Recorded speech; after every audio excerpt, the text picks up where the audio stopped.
Rahayu, Pak Wayan Mustika. Lagi Mas Hendra. Senang sekali bisa terhubung kembali dengan Pak Wayan. Jadi gini, Pak Wayan, sekarang ini kan rame-rame orang pada berbondong-bondong ganti KTP. Oh, Kolom KTP itu, Pak. oh iya. Kolom agama itu. Mm, Jadi penghayat kepercayaan. ya, Nah, itu kan sebenarnya memang secara regulasi sudah disahkan juga sama Mahkamah Konstitusi. mm, Nomor 97 tahun 2016 kalau nggak salah yang ya, mengamanatkan pencatatan penghayat kepercayaan dalam ya, dokumen kependudukan gitu. ya, Nah, cuman yang jadi masalah gini Pak Wayan, kan beberapa teman-teman di penghayat kepercayaan tuh di beberapa kota kan udah masif banget gitu ya, di Tangerang, di ya, Magetan. Nah, bagaimana supaya kebijakan ini tidak menimbulkan semacam kayak apa ya Pak Wayan ya, konflik dengan lembaga keagamaan tertentu gitu. Nanti pandangan Pak Wayan seperti apa? Karena ini MUI itu belum-belum sudah ngeluarin statement, wah ini bahaya ini. Nah, bagaimana Pak Wayan merespon ini secara universal gitu barangkali? Seperti ya. apa Pak? Kalau penghayat kepercayaan, setiap orang kan punya sesuatu untuk dipercaya, Mas Hendra. Mm, Pada akhirnya, semua orang itu kan harus percaya pada dirinya sendiri. Oke. Pada akhirnya. Mm, mm, mm. Pada akhirnya lagi, dia harus percaya pada Tuhan dalam dirinya. Bahkan ketika dia tidak lagi menyebut itu sebagai Tuhan. Entah dia sebut sebagai apa, sesuatu yang dia percayai itu. Nah, tapi kemudian ketika semua kembali dibawa kepada organisasi-organisasi yang berkenaan dengan kuantitas, bukan kualitas, maka tentu berkurangnya kuantitas dalam sebuah organisasi keagamaan, organisasi apapun itu, tentu akan berefek menimbulkan rasa takut. Hmm. Sama dengan orang takut kehilangan jumlah suku, Iya, iya, iya, iya, orang iya. takut kehilangan jumlah ras, Mm, mm, orang mm, takut mm. kehilangan jumlah bangsa. Tapi kalau kita lihat, sekalipun ada suku yang hilang, ras yang hilang, tapi manusia kan nggak hilang.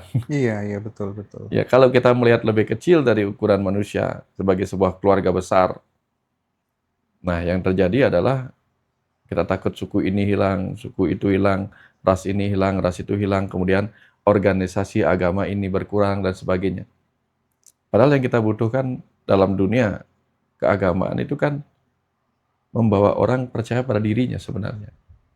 Ya, apalagi kalau misalnya penganut kepercayaan itu yang dianut kan percaya pada Tuhan yang Maha Esa. Iya, betul. Nah, bahwa kemudian dia memilih menganut kepercayaan dengan ritual-ritual yang berkenaan dengan apa yang sudah diajarkan leluhurnya. Itu kan biasa. Kalau selama hidup misalnya, agama agama Islam misalnya. Agama Islam kan mengajarkan kita hormat kepada orang tua, betul nggak? Apakah cucu diajarkan menghormat kepada kakek neneknya? Kira-kira Mas, iya kan? Mm-mm. Cucu diajarkan menghormat pada kakek neneknya. Atau buyut diajarkan menghormat kepada orang tua dari kakek neneknya. Iya. Bahkan ketika kakek neneknya atau leluhurnya itu sudah nggak ada lagi kan. Jadi pada akhirnya kita bisa melihat bahwa setiap agama itu mengajarkan orang percaya dan hormat kepada leluhurnya. Kan itu intinya. Terus kalau kita percaya kepada leluhur di tempat di mana kita dilahirkan, lalu masalahnya di mana? Orang Bali percaya pada leluhur orang Bali, orang Jawa percaya pada ajaran leluhur orang Jawa, orang Sunda percaya pada ajaran leluhur orang Sunda, orang Ibrani misalnya, atau orang Yunani, atau orang Arab misalnya, percaya pada ajaran leluhurnya, apa yang salah? Nggak ada yang salah. Jadi kalau yang dipercayanya sama, yaitu Tuhan yang Maha Esa, apapun namanya itu, lalu kemudian dia menggunakan cara-cara yang diajarkan leluhurnya Kan ada yang salah di situ. Hmm. Lalu apa yang kemudian harus dipertentangkan dan membuat sesuatu itu heboh gitu. Nah, yang terjadi kan kita di mana-mana dari dulu sering diajarkan tentang kesamaan, bukan kebersamaan. Kesamaan itu artinya apa? Semua harus sama. Sementara kebersamaan itu artinya apa? Walaupun berbeda tetapi bersama. Nah, kalau kita sudah melihat dengan cara demikian, maka kita tidak terlalu peduli mau dia agama apa, mau dia aliran kepercayaan apa, sepanjang tujuannya sama, sama-sama mendamaikan, sama-sama membuat dia percaya pada kehidupan ini. Lalu masalahnya di mana coba? Orang yang memiliki kepercayaan pada akhirnya akan mati. Orang yang memiliki agama pada akhirnya akan mati. Orang yang tidak beragama pada akhirnya akan mati. Tapi secara manusia, semua orang ingin bahagia. Semua orang ingin damai. Semua orang ingin hidupnya tenang. Kalau gara-gara dia memeluk sebuah agama dia bahagia, sudahlah. Gitu kan. Kalau karena dia memeluk sebuah aliran kepercayaan dia bahagia, kan sudah tercapai apa yang dia inginkan. Kenapa juga harus dipaksa untuk ikut kita? Misalnya nih, dalam sudut yang lain. Saya vegetarian. Saya bahagia dengan itu. Iya, iya, Pak. Apakah saya harus menyuruh semua orang mengikuti kebahagiaan versi saya dengan tidak makan daging? Ya nggak boleh, maksudnya. Nggak boleh, nggak layak. Walaupun mungkin kita merasa itu lebih baik, lebih sehat dan sebagainya. Saya selalu berpikir, orang vegetarian mati, orang non-vegetarian mati. Tetapi orang vegetarian ingin bahagia dengan makanannya. Orang yang non-vegetarian juga ingin bahagia dengan makanannya. Kalau itu sudah mereka dapatkan, sama-sama bahagia. Lalu apa masalahnya? Mau dia beragama, mau tidak beragama, bagi saya, Mas Hendra. Selama itu membuat dia bahagia, tidak apa-apa. Mau dia beragama, tidak beragama, sepanjang dengan itu dia bisa menghormati kemanusiaan, itu jauh lebih penting. Outputnya menjadi lebih penting. Lebih penting daripada dia beragama tapi menyakitin orang. Iya, benar, benar, benar, benar. Apa gunanya? Tujuan agama diturunkan oleh para guru suci, oleh orang-orang yang mengalami pewahyuan. Itu kan tujuannya membawa orang pada kedamaian. Ya setidak-tidaknya mencapai kebahagiaan surga lah. Kalau orang nggak membutuhkan kebahagiaan surga, tapi kebahagiaan lebih besar dari surga, yaitu menyatu dengan Tuhan langsung, Sang Pencipta surga, masalahnya di mana? Nggak ada masalah. Jadi kalau dia merasa dengan cara ini saya bisa mencapai Tuhan, tidak ada masalah. Makanya pernah diajarkan dalam Bhagavad Gita, jalan apapun yang kau tempuh, jika itu menuju kepadaku, akan aku terima. Itu ajaran universalnya. Orang Roma bercerita tentang banyak jalan menuju Roma. Nah, di Indonesia ini Mas Hendra, ada orang makan sagu, ada orang makan ketela, ada orang makan nasi, ada orang makan roti, gandum, dan sebagainya.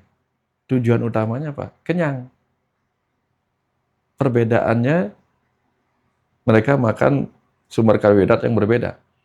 Tapi kalau sama kenyang dibuat, masalahnya di mana? Sorry ya, saya nggak lagi makan nasi. Iya. Saya makan ketela, it's okay, selama dia kenyang.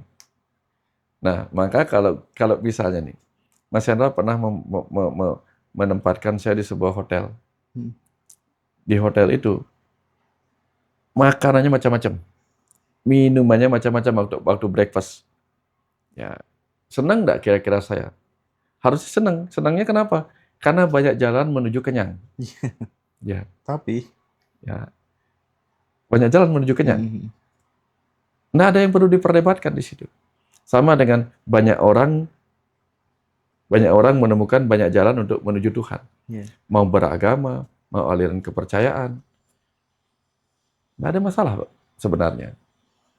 Kecuali kalau kita ketakutan oleh hilangnya kuantitas. ego kelompok. Nah, itu tadi. Karena kita berpikir bahwa apa? Kenapa harus beramai-ramai? Itu yang penting. Sementara Tuhan itu mengajarkan kita, temukanlah aku di dalam dirimu. agar kamu percaya pada dirimu, bukan percaya pada kelompok. Karena tidak semua kebenaran itu harus dipegang sama kelompok. Dulu kebenaran yang mengajarkan agama itu berapa orang sih, Mas Hendra? Di awal sekali. Kan satu orang. Buddha, Yesus, Nabi Muhammad. Kan cuma satu orang. Iya, iya. Bukan mengikuti kelompok. Tapi orang-orang lah yang kemudian mengikuti. Ketika itu dianggap sebuah kebenaran. Tidak ada masalah. Tuhan dari dulu sampai sekarang tuh sudah banyak yang berubah, Mas Hendra. Orang-orang mungkin sudah tidak lagi memuja Tuhan sebagai Zeus, Iya. Atlantik atau siapa lagi itu. Sudah nggak ada. Itu hanya ada dalam sejarah. Sekarang sudah berubah lagi nama-nama Tuhannya. Contoh nih Mas Hendra. Waktu kita kecil, ketika disuruh menggambar matahari, apa yang kita gambar mataharinya? Matahari ada matanya, ada mulutnya. Betul. Dan kita sangat percaya itulah yang benar waktu kita kecil.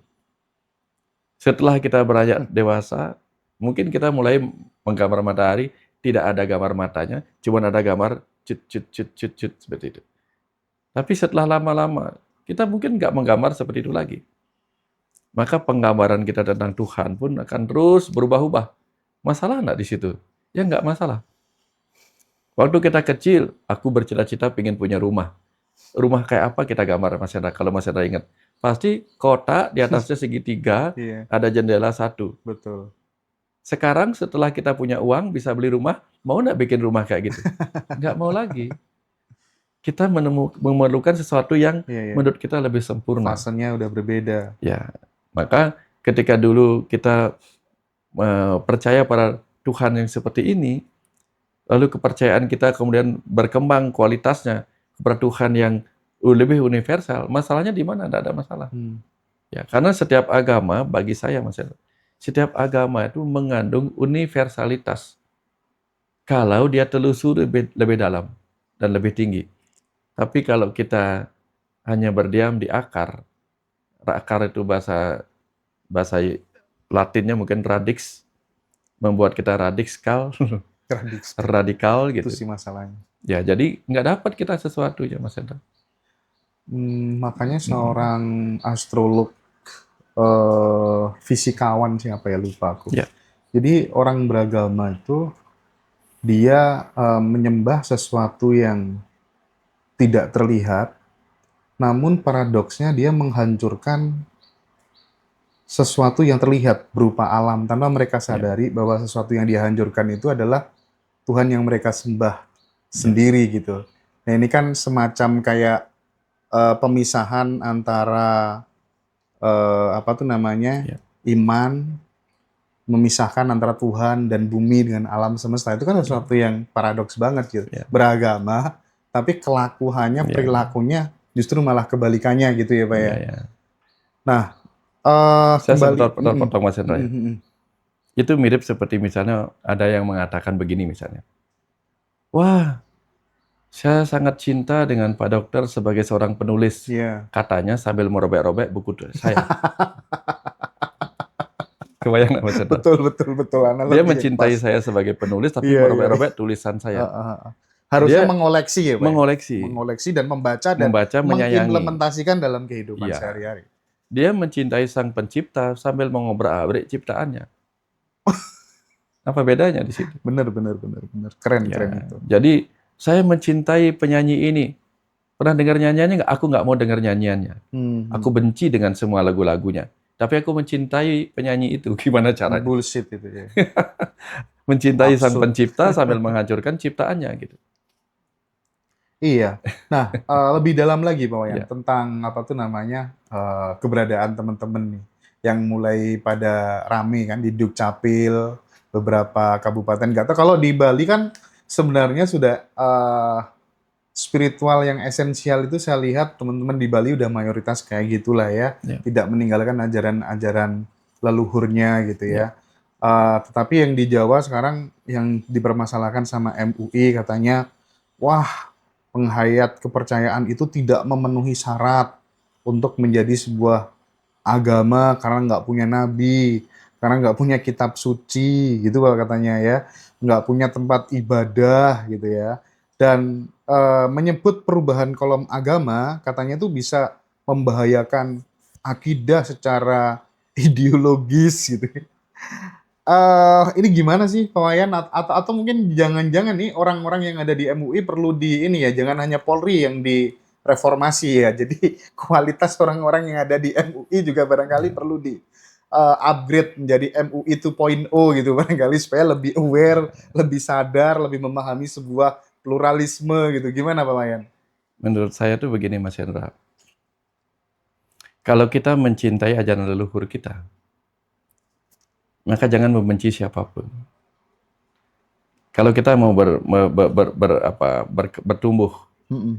bertumbuh keyakinan, jangan pernah membenci keyakinan kita yang lama. Oke. Nah, kebanyakan konflik terjadi kan gara-gara apa? Orang pergi ke pacar yang baru, lalu menjelek-jelekkan pacar lamanya. Itu yang banyak terjadi. Ya, ketemu istri baru, mencaci maki istri lama. Guru spiritual baru mencaci maki guru spiritual Iya, lama gitu nah ya. itu. Jadi sama. Makanya ujung-ujungnya apa? Membuat orang yang ditinggal itu bereaksi duluan.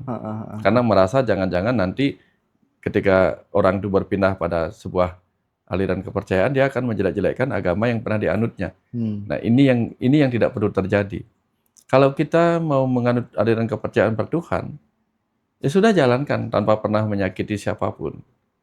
Kalau sudah demikian, kayaknya baik-baik aja sih situasinya gitu. Bahwa kemudian aliran kepercayaan misalnya dianggap tidak mempunyai nabi gitu misalnya kan. Orang Bali juga dulu kan ketika menjadi Hindu bingung cari nabi. Terus? Akhirnya menjadikan Resi Wyasa sebagai nabinya. Oh. Ya. Karena dianggap Resi Wyasa adalah seorang yang mendapatkan wahyu untuk menuliskan Weda. Sementara dalam sejarahnya, Resi Wyasa itu adalah ia yang menuliskan kembali, mengelompok-ngelompokkan Weda menjadi 4. Jadi sudah ada sebelum itu sudah ada. Jadi pewahyuan itu kan bisa kapan saja terjadi. Ya. Kalau sekarang di luar negeri, itu ada Neil Donald Walsh mengalami conversation with God. Iya. Bisa saja dia menjadi, kalau dia punya organisasi, dia akan jadi nabi. Nabinya itu setiap saat itu ada. Bisa saja kalau kita berkiblat kepada Krishna, ya, Krishna yang membimbing Arjuna, kemudian memunculkan Bhagavad Gita, mungkin Krishna akan dijadikan nabi bagi yang memujanya. Kemudian yang mengikuti ajaran, kan ajaran moral banyak dalam Ramayana. Kisah Ramayana itu banyak ajaran moral. Yang mendapatkan wahyu untuk penulisan Ramayana adalah Resi Walmiki. Bisa saja kalau berkiblatnya ke Ramayana, Resi Walmiki kan dijadikan nabi. Nah, orang Bali itu banyak mendapatkan wahyu yang bukan datang dari luar. Di Jawa juga banyak. Contoh nih, kalau Mas Hendra mendapatkan atau pernah membaca buku-buku primbon itu, Legi Paing Pon Wage Kliwon, penanggalan-penanggalan itu yang masih dipakai di Bali. Coba cari tahu, siapa sih penelitinya yang pernah membuat itu? Mereka bisa membuat kalender. Mereka bisa membaca pola karakter orang dari kelahiran-kelahiran primbon itu. Yang ngasih tahu mereka itu siapa? Saya pernah mencari dalam meditasi, dalam perenungan, bagaimana sih cara orang itu menemukan itu? Iya Pak, gimana? Siapa yang mengajarkan mereka ilmu astronomi? Akhirnya saya percaya mereka mendapatkan itu ketika mendapatkan aliran pengetahuan dari semesta itu sendiri. Tapi mereka tidak tercatat. Tidak ada wajah mereka, tidak ada nama mereka. Karena orang-orang suci di masa lalu di Indonesia itu sering menuliskan sebuah ajaran-ajarannya, tapi nama mereka dianonimkan. Ada Empu Tantular.